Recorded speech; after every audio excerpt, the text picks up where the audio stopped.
Fundamental नज़रिया लेना ज़रूरी है। हम आपके लिए आज एक बहुत ही फ्रेश ओपिनियन लेके आए हैं। एक नया फेस बिजनेस टेलीविजन के लिए नया फेस, लेकिन इन्वेस्टिंग की दुनिया के लिए नया फेस नहीं। हमारे साथ परफेक्ट ग्रुप के रिसर्च ऑफ कोर्स तो उनका फेवरेट पास टाइम है, लेकिन सीआईओ हैं और हम उनको करीब 1.5 दशक से जानते हैं, जब वो रिसर्च एनालिस्ट का फेस और हैट लेके एक एनालिस्ट मीट से दूसरी एनालिस्ट मीट में जाया करते थे, और अब तो ऑफ कोर्स अपने ग्रुप का और अपने सर्कल का भी। ओके, मैं उनके पास जाऊं उससे पहले आपको कुछ झलकियां दिखा दें। नए गुजरात चीफ मिनिस्टर का शपथ ग्रहण हो रहा है और आपने देखा कि बीजेपी ने लैंडस्लाइड विक्ट्री गुजरात में दोबारा इस बार दिखाई, बहुत ढेर सारी एंटी इनकम्बेंसी को फाइट करके। बाजार थोड़ा सा नर्वस भी था, इनफैक्ट आपको याद हो कि फाइनल रिजल्ट्स के पहले बाजार थोड़ा सा कमज़ोर बंद हुआ था, लेकिन वो सब बातें अब थिंग ऑफ द पास्ट हो गई हैं और नए चीफ मिनिस्टर अपना रोल लेते हुए नज़र आ रहे हैं। लेकिन वापस जाते हैं हम आशीष किला के पास। आशीष, आप mid cap small cap area को काफ़ी क्लोजली एनालाइज करते हैं।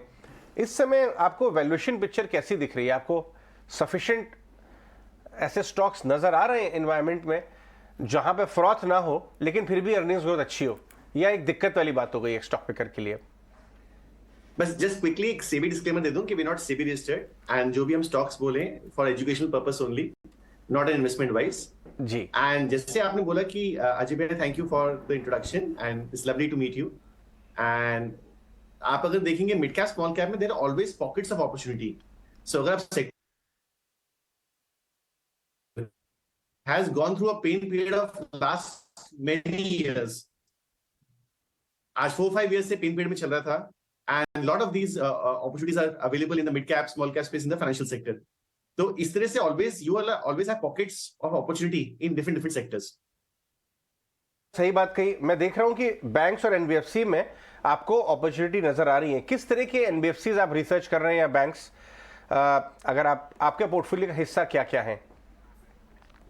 हम लोग के पोर्टफोलियो में अगर लार्ज कैप पे देखेंगे तो आज बड़े नाम होंगे जो बिगर बैंक्स, जैसे आज जो टॉप 3-4 बैंक्स हैं जो कि आज CASA, deposit mobilization and loan growth अच्छी कर रहे हैं। Mid cap small cap banks में हमारे पास सिक्योर्ड लेंडिंग वाले बैंक्स होंगे, क्योंकि सिक्योर्ड लेंडिंग में फिनटेक का डिस्ट्रप्शन बहुत कम है and if they are doing a good lending job and आज प्रॉपर्टी बैक्ड या कोलैटरल बैक्ड आप कर रहे हैं एंड ग्रैनुलर लोन बुक है आपका, तो there is a lot of opportunity in that mid cap lending space which is property backed. तो उसमें काफी mid cap small cap banks हैं जो कि अच्छा कर रहे हैं, मैनेजमेंट काफी अच्छे से एग्जीक्यूट कर रही है। एंड लास्ट 4-5 इयर्स अगर आप देखेंगे एसएमई का जो पेन पीरियड रहा है इस सेक्टर में, अब इकोनॉमी उससे बाहर आ रही है, डोमेस्टिक इकोनॉमी अच्छा ग्रो कर रही है and credit offtake and growth is now reaching new levels. तो इसमें काफी अपॉर्चुनिटी दिख रही है हम लोग को। ये एनबीएफसी स्पेस को आप कैसे खेल रहे हैं? क्योंकि ये काफी बड़ी, एक तो हाउसिंग एनबीएफसी स्पेस है, कुछ पीएसयू बैंक प्रमोटेड एनबीएफसीज हैं हाउसिंग रिलेटेड, और दूसरा एसएमई वाले हैं, कुछ new age tech, IFL finance जैसे भी हैं। मतलब बहुत वैरायटी। आप एनबीएफसीज में आपके पास क्या है अभी? तो एनबीएफसीज में जैसे आज आपने बोला कि टिपिकली हम लोग बैंक्स को इसलिए प्रेफर करते हैं क्योंकि उनका लायबिलिटी स्ट्रक्चर अच्छा होता है, they can get deposits from people. So आज for example secure lending bank से बताया, बट एनबीएफसी सेक्टर में अगर आप देखेंगे तो IFL finance also is doing a good job and आज वो अपना पोर्टफोलियो चाहे वो लेंडिंग बुक में हो इन टर्म्स ऑफ हाउसिंग, चाहे वो गोल्ड लोन में हो, अच्छे से ग्रो कर रहे हैं। But I would always prefer कि mid cap bank, small cap banks, आज जैसे काफी सारे बैंक्स है, DCB bank, South Indian bank, federal bank, they are doing quite a good job in terms of credit growth, loan book ka quality, asset quality and great management.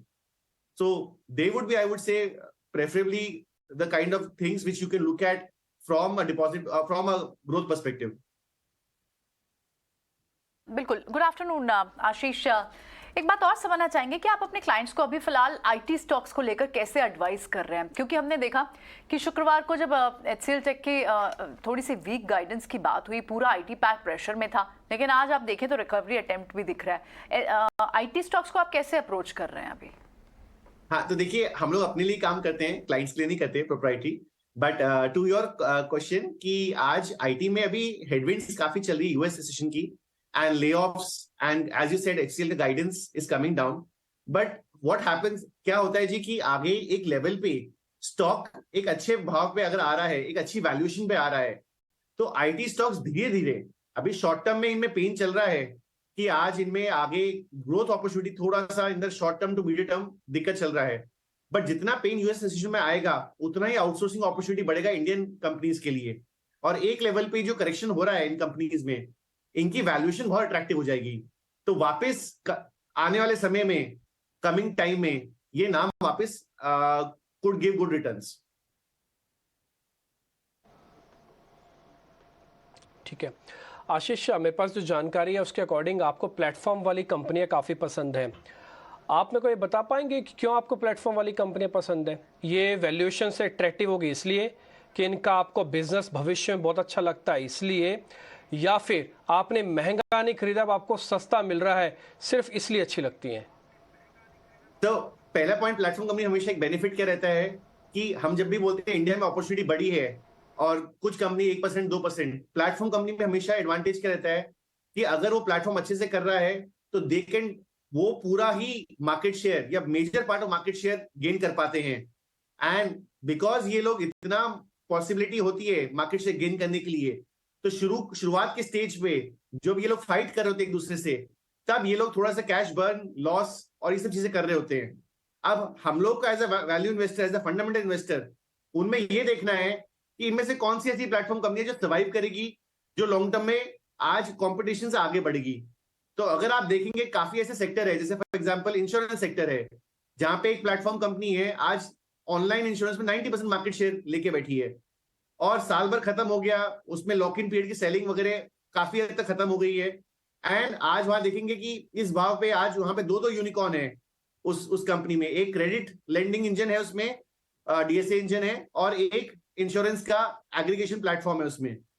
तो इस तरह की जो अपॉर्चुनिटीज है जहां पे बैलेंस शीट में आज 4-5 करोड़ कैश भी पड़ा है और एक बहुत ही अट्रैक्टिव वैल्यूएशन में मिल रहा है, तो ये लॉन्ग टर्म में आपके लिए अच्छा एक वेल्थ क्रिएट कर सकते हैं. सिमिलरली आज अगर हम लोगों ने एक समय पे आज जो आईटी में एक स्टार्टअप कंपनी है, जैसे फॉर एग्जांपल इन्फो एज, आज एक समय पे हम लोगों ने उसमें इन्वेस्ट किया था जहां ये स्टार्टअप्स में इन्वेस्ट करती थी.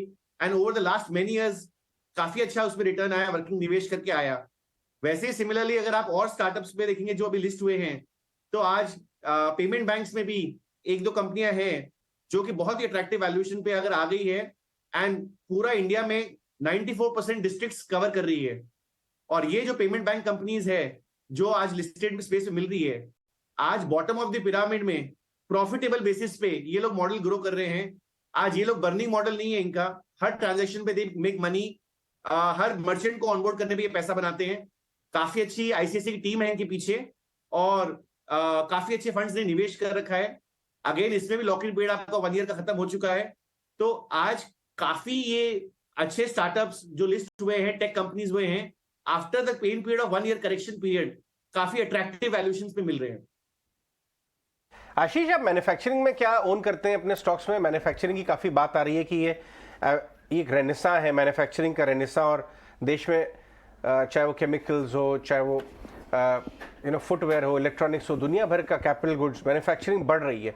आपने अपने पोर्टफोलियो में कुछ इस तरह के स्टॉक्स ले रखे हैं? कौन से हैं और आपका क्या आउटलुक है उस पर?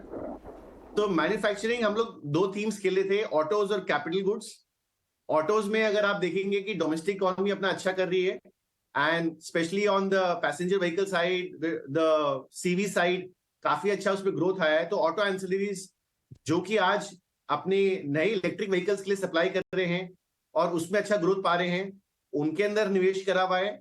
और मैन्युफैक्चरिंग साइड में, कैपिटल गुड साइड में काफी ऐसी अपॉर्चुनिटीज है, जाकि चाहे वो ट्रांसफॉर्मर स्पेस में अगर हम बात करें, चाहे वो वायर्स एंड केबल स्पेस में हम बात करें, कि जो हमारी डोमेस्टिक इकोनॉमी इंफ्रास्ट्रक्चर बूम आ रहा है, आगे ग्रोथ आ रही है, उनके लिए जो आज अगर हम बात करें वो इंफ्रास्ट्रक्चर नेम्स काफी हेल्पफुल है.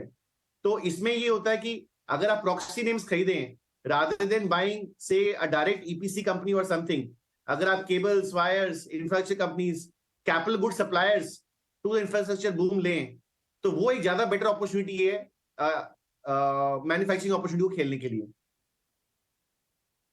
Right, one last thing Ashish, अगर एक एग्रीगेट हमें आइडिया लेना हो, क्योंकि इस हफ्ते में तो इस पूरे साल में तो दोनों तरह के रिटर्न्स मिले। फर्स्ट हाफ में बाजार बिल्कुल नहीं चला और उसके बाद सेकेंड हाफ में अब बाजार में परफॉर्मेंस है, तो रिलेटिव परफॉर्मेंस तो रही है। लेकिन अगर हमें अगले साल के लिए एक नंबर अगर या एक ब्रैकेट सोचना हो कि कितना अर्निंग्स मिल सकती हैं आपको इंडेक्स स्टॉक्स की, तो क्या एस्टिमेशन लगा सकते हैं? सी, अगर आप ये माने, इंडेक्स में आज more than 40% is banking financial stocks, and हम लोग को लग रहा है कि बैंकिंग फाइनेंशियल स्टॉक्स का अब साइकिल चालू हुआ है, the credit cycle, the NP cycle is bottom down.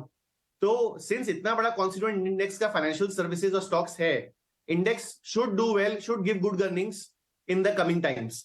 तो इंडेक्स लेवल पे आपको अच्छा अर्निंग ग्रोथ दिखना चाहिए कमिंग साल में।